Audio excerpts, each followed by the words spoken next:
Livro As Aparições do Deus da Glória, Pedro Dong, capítulo 4.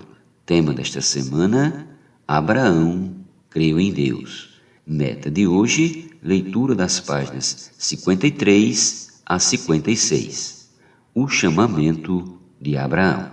Ao ver a história de Abraão, talvez imagine que o padrão dele é muito elevado para você. Contudo, no início de sua carreira, Abraão não tinha muita coisa para oferecer a Deus. Ele não fez grandes coisas pela sua capacidade humana. Ele não fez muitas obras para merecer o chamamento de Deus. Em Romanos 4 lemos: que pois diremos ter alcançado Abraão nosso pai segundo a carne? Porque se Abraão foi justificado por obras, tem de que se gloriar, porém não diante de Deus. Versículos do 1 ao 2. Se Abraão tivesse uma habilidade acima dos outros e fosse por isso chamado por Deus, não seria pela fé, e sim pelas obras. Pois que diz a Escritura: Abraão creu em Deus e isso lhe foi imputado para a justiça. Ora, ao que trabalha, o salário não é considerado como favor, e sim como dívida. Mas ao que não trabalha, porém crê naquele que justifica o ímpio, a sua fé lhe é atribuída como justiça. Versículos do 3 ao 5.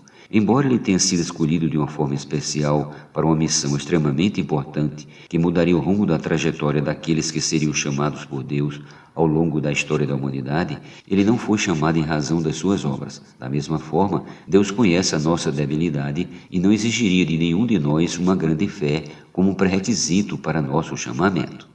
A aparição do Deus da Glória. Abraão foi chamado por Deus na região da Mesopotâmia.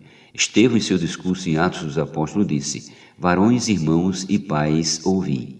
O Deus da Glória apareceu a Abraão, nosso pai, quando estava na Mesopotâmia, antes de habitar em Harã.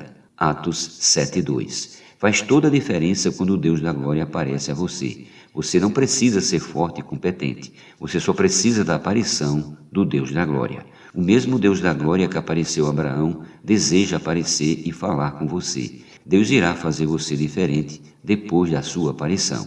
O Deus da Glória apareceu a Abraão e vai aparecer a você. Estevão continuou seu discurso e lhe disse: sai da tua terra e da tua parentela, e vem para a terra que eu te mostrarei. Então saiu da terra dos caldeus e foi habitar em Harã. E dali, com a morte de seu pai, Deus o trouxe para esta terra em que vós agora habitais. Nela não lhe deu herança nem sequer um espaço de um pé, mas prometeu dar-lhe a posse dela e depois dele a sua descendência, não tendo ele filho. Versículos 3 a 5. Deus foi tão gracioso com Abraão, abençoando e fazendo tantas promessas a ele e à sua descendência. Mas o Senhor não lhe deu herança nesta terra, nem sequer o espaço de um pé, porque Abraão não estava focado na herança terrena. Como vimos, Abraão não teve força para sair da terra dos ídolos e do mundo pagão, onde seu pai era fabricante de ídolos. Mas mesmo sem força, ele tinha no coração o desejo de fazer a vontade de Deus. Da mesma maneira, se você tem um coração, o desejo de agradar a Deus, ainda que não tenha força, ele suprirá você e levantará uma situação para que sua vontade seja concretizada. No caso de Abraão, Deus levantou uma situação em que seu pai o levou para a cidade de Harã e ali se estabeleceram antes de partirem para a terra prometida por Deus, Canaã.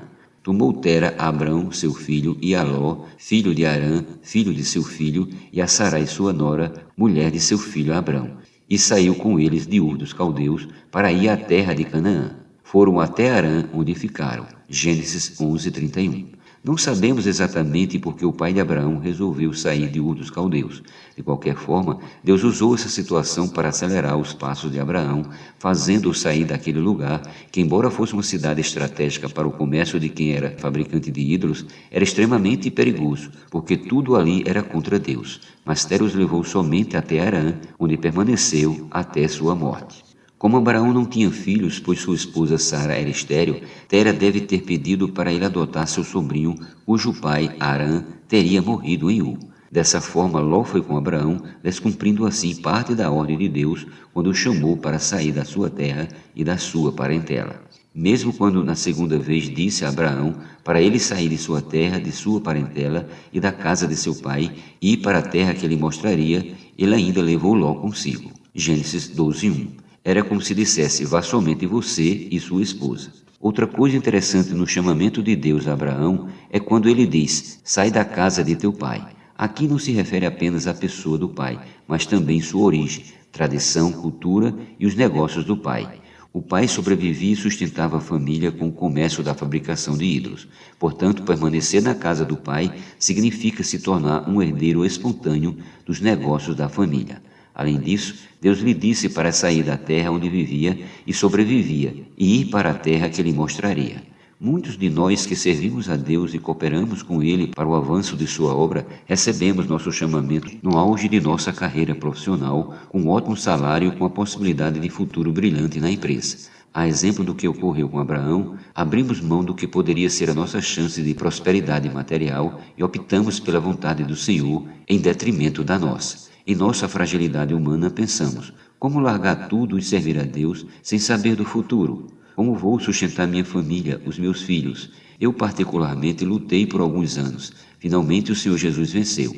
Fiquei totalmente dependente do viver pela fé. Minha esposa teve a mesma visão e fizemos um voto de pobreza, disposto a tudo em prol da obra do Senhor. Ele sempre nos honrou. Não nos arrependemos de nossa escolha. Graças a Deus. Nossa base é o chamamento do Senhor. Não meça o seu benefício próprio. Lute pelos interesses do Senhor e Ele dará o melhor para você.